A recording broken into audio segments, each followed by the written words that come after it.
అప్పుడు మన దగ్గర ఏం లేదు, బీడిపిచ్చాం కళ్ళుద్దర ఏం లేదు, అంతే ఏం లేదు. ఒక పనికి మన ఎస్పా తప్ప, నా ప్యాంటు షర్ట్ తప్ప మన దగ్గర ఏం లేదు. కాకపోతే మనం ఇట్లా బతుకుతామనే కాన్ఫిడెన్స్ అంతే. డైరెక్ట్ అడిగినాం పెళ్లి చేసుకో, నా దగ్గర అయితే ఈ బండి ఉంది, ఈ బండి అమ్ముకుంటే 5,000 వస్తాయి, ఇంతకు మించి నా దగ్గర ఏం లేదు.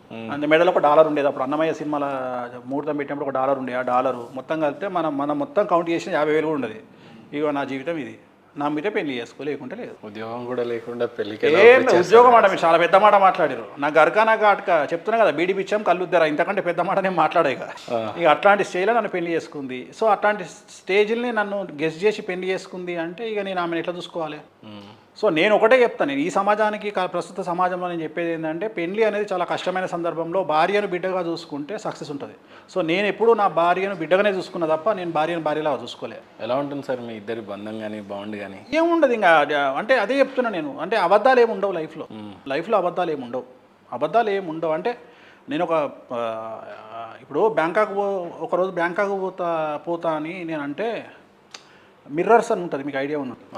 మిర్రర్స్ విజయలక్ష్మి అని ఫేమస్ ఆమె అన్నది, ఏంటి శ్రీవాణి గారు ఆయన బ్యాంకాక్ అని చెప్తుండు, మీరేమో బ్యాంకాక్ ఆయనకు పర్మిషన్ ఇస్తారు, ఎందుకు శ్రీవాణి గారు అంటే, ఏమండి బ్యాంకాక్ అంటే మీకు ఎంతసేపు అదే యావనా అండి? బ్యాంకాక్లో ఫ్రూట్స్ బాగుంటాయి, బ్యాంకాక్లో వైట్ శాండ్ బాగుంటుంది, బీచ్లు బాగుంటాయి, చాలా ఉంటాయి. అయినా ఒకవేళ వెళ్ళి మసాజ్ చేయించుకుంటే తప్పే ఉందండి? ఆయన పడే స్ట్రెస్కు, ఆయన ట్రోల్ చేసే విధానానికి, ఆయన అనుభవిస్తున్న కష్టానికి పోనీయండి, 4 రోజులు ఉంటే రిలాక్స్ అయ్యి వస్తాడేమో, అంతకంటే ఏం చేస్తామని అంటది. అంటే దీన్ని తప్పు తీసుకుంటారేమో కానీ నా స్ట్రెస్ ఆమె గుర్తిస్తుంది అక్కడ, అది అర్థం కాదు జనాలకు. ఇప్పుడు ఎంతో మంది సూసైడ్ చేసుకొని చచ్చిపోతున్నారు ట్రోలింగ్కు.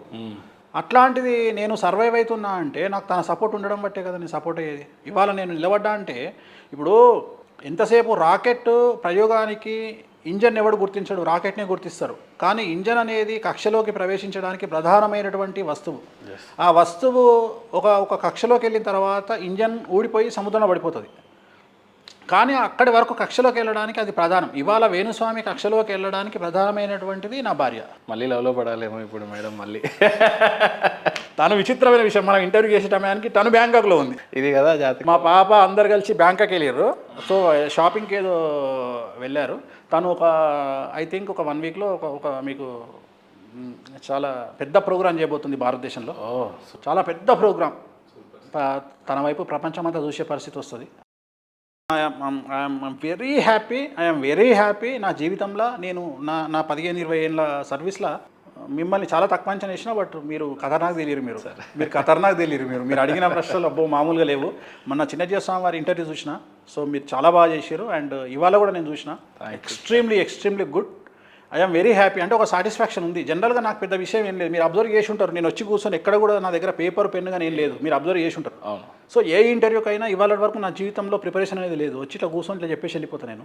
ఇవాళ కూడా అట్లే చేసిన. బట్ మీరు అడిగింది చాలా చాలా గొప్ప విషయాలు అడిగారు. చాలా అంటే ప్రశ్నలు అడగకుండా చాలా విచిత్రంగా అడుగుతున్నారు. మీరు అడిగే విధానం చాలా కొత్తగా ఉంది, నాకు కొత్తగా ఉంది. అదేదో ఎర్ర లేకుండా మీరు గాలం వేసి చేపలు లాగుతారు. మీరు చాలా వెరైటీగా ఉన్నాయి మీ ప్రశ్నలు.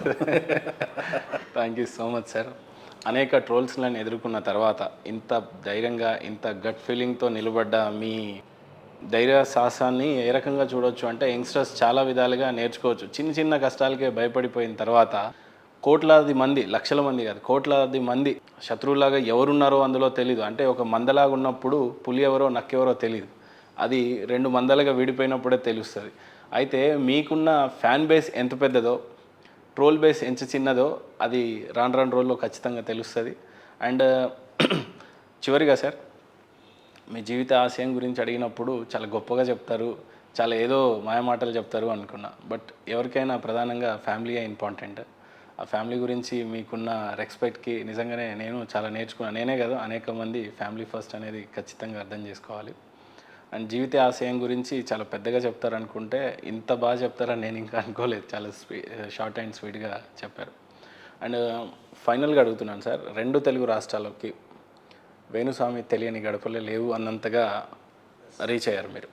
ఈ 2 తెలుగు రాష్ట్రాలకి మంచి గడియలు అంటారు కదా సార్. ఇప్పుడు ఈ పూజలు జరుగుతూ ఉన్నాయి, శ్రావణ మాసం వస్తుంది, అమ్మవారి బోనాలతో స్టార్ట్ అయింది. సో మీరిచ్చే మంచి మెసేజ్ ఏదైనా మంచి మంత్రం రూపంలో చెప్తారా? ఎలా చెప్తారు? ఏం లేదు. వెంకటేశ్వర స్వామి వారిని కలియుగ దైవం, ప్రోటోకాల్ దైవం అంటారు. మనం ప్రోటోకాల్ దైవం అంటాం. మనం కలియుగానికి ప్రోటోకాల్ దైవం. మనకు ఇంటి దేవుడు ఎట్లనో కులదేవత ఎట్లనో గ్రామదేవత ఎట్లనో మన ప్రజెంట్ యుగదేవత వెంకటేశ్వర స్వామి ఆయనను పూజించండి. పూజలు చేయాల్సిన పని లేదు. వెంకటేశ్వర స్వామి పెద్ద ఫోటో తెచ్చి ఇంట్లో పెట్టుకొని మీరు హాల్లో తిరిగేటప్పుడు అటు తిరిగేటప్పుడు ఆయన ముఖం చూసి వెళ్ళిపోండి. పూజలు అంటే దీపాలు పెద్ద పెద్ద యాగాలు చేయాల్సిన పని లేదు. జస్ట్ ఆయన ముఖం చూసి మనసులో దండం పెట్టుకోండి. ఆటోమేటిక్గా ఆయన మిమ్మల్ని కాపాడుతాడు. అంతే, ఇక ప్రోటోకాల్ దైవం ఆయన కాపాడుతాడు. డబ్బు కావాలన్నా వెంకటేశ్వరాన్ని పూజించండి. మీరు ఏ దేవునైనా పూజించండి, మీ ఇష్టం అది. బట్ డబ్బు కావాలన్నా, సక్సెస్ కావాలన్నా, రాజయోగం కావాలన్నా, రాజభోగం కావాలన్నా వెంకటేశ్వరాన్ని పూజించండి. బస్ ఇంతకంటే ఏం చెప్పేది లేదు. ఫైనల్గా వేణుస్వామి గారి జీవిత లక్ష్యం ఏంటి సార్? ఏం లేదు, జాతకం ఎట్లుంటే అట్లా తీసుకెళ్తుంది, అంతే అంతే, ఏం లేదు. ఎందుకంటే అందరి జాతకాలని చూసే నాకు, నేను జాతకాన్ని నమ్ముతా తప్ప, నెత్తిలో గ్రహాలను నమ్ముతా తప్ప, వ్యక్తిగతంగా నేను అది పొడుస్తా ఇది పొడుస్తా అని నేను అనుకోను. సో నేను అదే చెప్తున్నాను, నా సంకల్పం ఒకటే, నేను ఎవరికి పూజ చేసినా ఒకటే, భగవంతుడు ఈ విల్ డిసైడ్ ఏం కావాలి అనేది. మనల్ని పుట్టించిన భగవంతుడికి మనకంటే చాలా బాగా తెలుసు. ఏం కావాలనో ఆయన డిసైడ్ చేస్తాడు. ఇక్కడ ఫెయిల్యూర్ వచ్చింది కదా, ఇది నేను చేసిన తప్పు, దేవుడు చేసిన తప్పు కాదు.